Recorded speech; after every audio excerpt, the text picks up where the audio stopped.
খুনের ঘটনায় এবার এলো সবচেয়ে বড় ব্রেকিং নিউজ।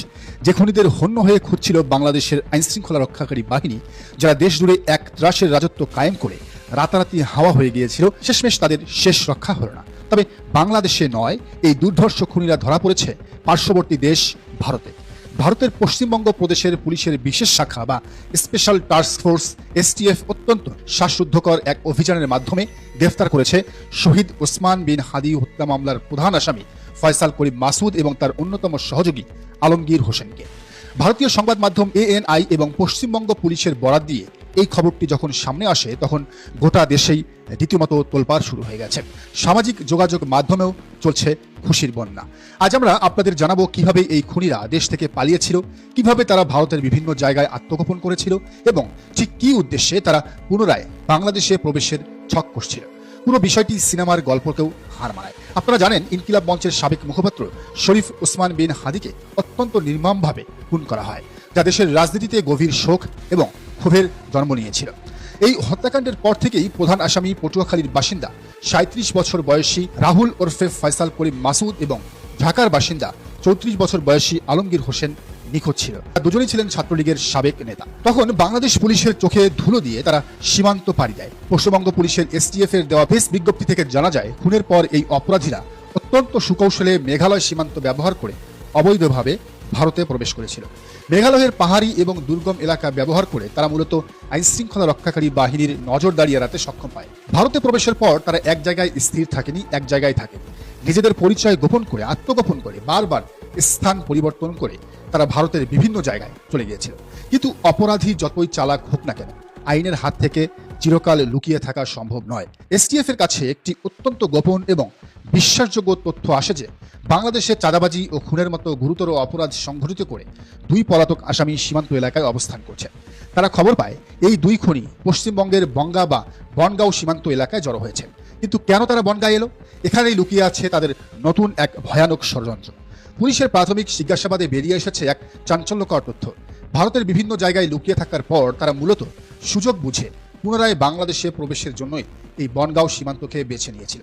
হয়তো তাদের পরিকল্পনা ছিল বাংলাদেশে ফিরে এসে নতুন কোনো রাজনৈতিক অস্থিরতা তৈরি করা অথবা পুরনো কোনো আক্রোশ মেটানো। কিন্তু 7 এবং 8 মার্চের মধ্যবর্তী রাতে, অর্থাৎ শনিবার দিবাগত মধ্যরাতে STF এর চৌকস দল যখন বনগাঁও এলাকায় সাঁড়াশি অভিযান চালায়, তখন এই দুই পলাতক আসামির আর পালানোর কোনো পথ খোলা ছিল না। একেবারে হাতে নাতে গ্রেফতার হয় ফয়সাল করিম মাসুদ এবং আলমগীর হোসেন।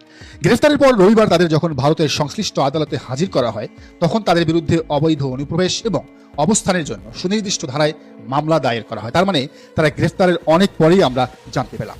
আদালত তাদের পুরো ঘটনাটি বিস্তারিত তদন্তের জন্য পুলিশি হেফাজতে পাঠানোর নির্দেশ দিয়েছেন। এখন প্রশ্ন হচ্ছে, এরপরে কি হবে? যেহেতু তারা বাংলাদেশের একটি হাই প্রোফাইল হত্যা মামলার সাথে জড়িত, তাই তাদের দেশে ফিরিয়ে আনার প্রক্রিয়াটি এখন সবচেয়ে বেশি গুরুত্ব পাবে। বিএনপি সরকারের এখন প্রধান দায়িত্ব এই কাজটি করা। বাংলাদেশ সরকারকে এখন দ্রুততম সময়ের মধ্যে ভারতের সাথে কূটনৈতিক এবং আইনি যোগাযোগ স্থাপন করে এই খুনিদের দেশে ফিরিয়ে আনার ব্যবস্থা করতে হবে। শরীফ ওসমান বিন হাদির পরিবার এবং তার রাজনৈতিক সহযোদ্ধারা দীর্ঘদিন ধরে যে ন্যায় বিচারের অপেক্ষায় আছেন, এই গ্রেফতারের মধ্য দিয়ে সেই বিচারের পথ অবশেষে উন্মুক্ত হলে বলে আশা করা যায়। এই খুনিদের দেশে এনে কঠোর জিজ্ঞাসাবাদের মাধ্যমে বের করতে হবে ওসমান হাদি হত্যাকাণ্ডের পেছনে আর কারা কারা জড়িত ছিল, এর মাস্টার মাইন্ড এবং ভারতে পালিয়ে যাওয়ার ক্ষেত্রে তাদের কারা আর্থিকভাবে, রাজনৈতিকভাবে সহযোগিতা করেছিল। রাজনীতির মাঠে মতাদর্শগত পার্থক্য থাকতে পারে, কিন্তু দিনের পর দিন চাঁদাবাজি এবং গুপ্তহত্যার মতো জঘন্য অপরাধ করে পার পেয়ে যাওয়ার যে সংস্কৃতি, তা এই নতুন বাংলাদেশে আর চলতে দেওয়া যাবে না। ফয়সাল করিম মাসুদ এবং আলমগীর হোসেনের এই পরিণতি দেশের অন্যান্য অপরাধীদের জন্য একটি কড়া সতর্ক বার্তা যে সীমান্ত পার হয়ে গেলেই অপরাধের থেকে দায় মুক্তি পাওয়া যায় না। আমরা এই ঘটনার প্রতিটি আপডেটের দিকে কড়া নজর রাখছি। তবে দর্শক, একটি বিষয় মাথায় রাখতেই হবে, এই গ্রেফতার নিয়ে আমরা হয়তো সাময়িক স্বস্তি পাচ্ছি, কিন্তু ঠিক এই জায়গাটিতেই আমাদের সবচেয়ে বেশি সতর্ক থাকতে হবে। কারণ ইতিহাসের পাতা উল্টালে আমরা এমন অনেক ঘটনার সাক্ষী হই যেখানে মাঠ পর্যায়ের খুনিদের ধরে মূল হোতাদের আড়াল করার এক সুনিপুণ নাটক সাজানো হয়। আপনাদের নিশ্চয়ই 2018 সালে তুরস্কের ইস্তাম্বুলে সৌদি সাংবাদিক জামাল খাগোশির সেই রোমহর্ষক হত্যাকাণ্ডের কথা মনে আছে?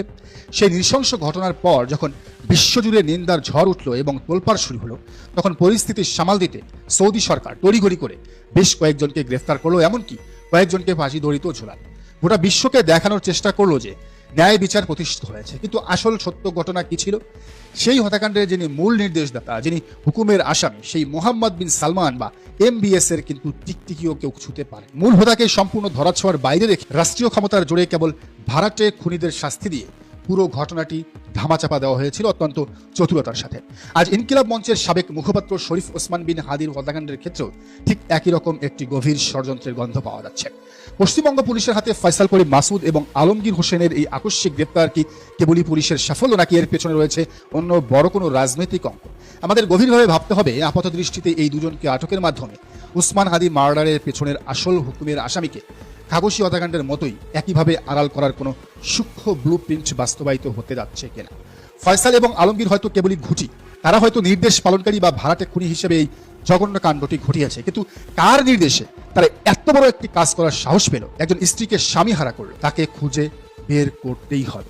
কে বা কারা নেপথ্যে থেকে তাদের অস্ত্র, অর্থ, রাজনৈতিক প্রশ্রয় এবং সীমান্ত পার হয়ে ভারতে আত্মগোপন করার মতো বিশাল লজিস্টিক সাপোর্ট দিল, এই মাস্টার মাইন্ডরা কিন্তু এখনো পর্দার আড়ালেই বহাল তবিয়তে রয়েছে। সচেতন নাগরিক এবং বিপ্লবী জনতা হিসেবে আমাদের পরিষ্কার জানিয়ে দিতে হবে, এই ধামাচাপা দেওয়ার ঘটনা বাংলাদেশে আর কোনোভাবেই ঘটতে দেওয়া যাবে না। শুধু ফয়সাল আর আলমগীরকে দেশে ফিরিয়ে এনে বিচার করলেই এই ঘটনার প্রকৃত বিচার হবে না। তাদের রিমান্ডে নিয়ে কঠোর জিজ্ঞাসাবাদের মাধ্যমে বের করে আনতে হবে সেই অদৃশ্য হাতগুলোকে, যারা দূর থেকে বসে এই হত্যাকাণ্ডের নকশা তৈরি করেছে, যারা পেছন থেকে কলকাঠি নেড়েছে। সেই মূল হোতাদের, সেই হুকুমের আসামিদের যে কোনো মূল্যে গ্রেফতার করে আইনের আওতায় আনতে হবে। কেবল ব্যবহৃত অস্ত্রটিকে ধ্বংস করলেই হবে না, যে হাত সেই অস্ত্র চালিয়েছে সেই হাতটিকেও শিকল পরাতে হবে, নচেত শরীফ ওসমান হাদির রক্ত বৃথা যাবে এবং দেশে গুম খুনের এই বিচারহীনতার সংস্কৃতি কখনোই বন্ধ হবে না। বিচারের নামে এই ধরনের কোনো প্রহসন যেন না হয়, সেদিকে আমাদের সবার সজাগ দৃষ্টি রাখতে হবে। আজকের আপনারা আরেকটি ঘটনা জানেন, এই শরীফ ওসমান বিন হাদি যে ঢাকা 8 আসনে দাঁড়িয়েছিলেন, সেই ঢাকা 8 আসনের MP মির্জা আব্বাস তার প্রতিদ্বন্দ্বী প্রার্থী নাসিরউদ্দিন পাটোয়ারির বিরুদ্ধে একটি মামলা ঠুকে দিয়েছেন।